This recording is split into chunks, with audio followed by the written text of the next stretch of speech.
국제 석유 시장에서 러시아는 울고 미국은 웃고 있습니다. 러시아는 우크라이나 침공 이후 서방의 제재로 주 수입원인 석유 수출에 제동이 걸렸는데요. 이런 러시아의 빈자리를 미국이 꿰차고 들어오고 있습니다. 러시아산 석유 최대 수입국인 인도마저도 미국으로 눈을 돌리고 있는데요. 지난달 31일 블룸버그 통신에 따르면 유럽의 미국산 석유 수입량이 3월 하루 평균 220만 배럴로 사상 최대치를 기록할 것으로 보입니다.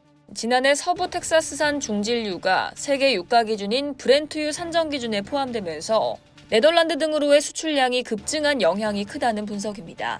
그러나 유럽 국가들이 러시아를 대체할 석유 공급원을 찾으면서 미국의 출하량이 눈에 띄게 늘었다는 분석입니다. 서방의 제재 이후 2021년부터 2023년까지 프랑스의 미국산 석유 수입은 40%, 스페인은 134%나 증가했습니다. 반면 유럽으로의 러시아산 원유 수출은 종전 40에서 45%에서 최근 4에서 5%로 크게 떨어졌는데요. 서방으로 수출길이 막힌 러시아산 원유와 천연가스는 국제 가격보다 훨씬 저렴하게 중국과 인도로 공급돼 왔습니다. 그런데 이렇게 러시아산 원유를 사가던 주 고객이었던 인도마저 미국산 원유의 수입 비중을 늘리고 있는 건데요. 인도 국영 정유사인 바라트 페트롤리엄, 인디안 오일, 인도 대표 민간 정유사인 릴라이언스 인더스트리는 3월 현재까지 4월 선적 원유 약 700만 배럴을 끌어올렸는데 이는 지난 5월 이후 가장 많은 월간 유입량입니다. WTI 미들랜드 원유는 중동 벤치마크에 비해 높은 인도비에도 불구하고 이번 달 인도의 구매 목록에서 가장 큰 비중을 차지했죠. WTI는 발전 및 곡물 수확 증가와 함께 지방선거를 위해 더 많은 사람들이 동원됨에 따라 앞으로 몇 달 동안 인도에서 많이 사용될 것으로 예상된다고 인도 정유 관계자는 말했습니다.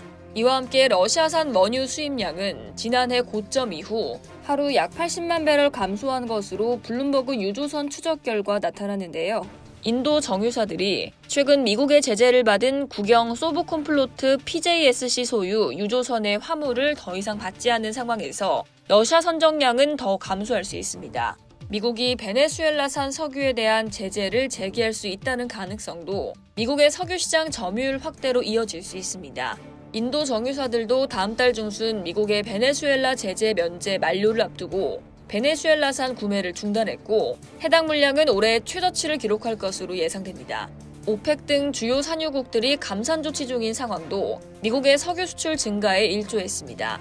사우디가 칠러시아 정책을 펴면서 감산 방침을 고수하는 사이 유가가 다소 올랐지만 이 기간 미국이 생산량을 늘리면서 국제 석유 시장 점유율이 상당히 높아진 바 있습니다. 블랙골드 인베스터스 LLC의 헤지펀드 매니저로 변신한 베테랑 석유 컨설턴트 게리 로스는 미국의 생산량은 증가하고 오펙과 러시아의 생산량은 감소하고 있다며 그래서 미국은 더 많은 시장 점유율을 갖게 될 것이라고 전했습니다. 이상 여의도TV였습니다.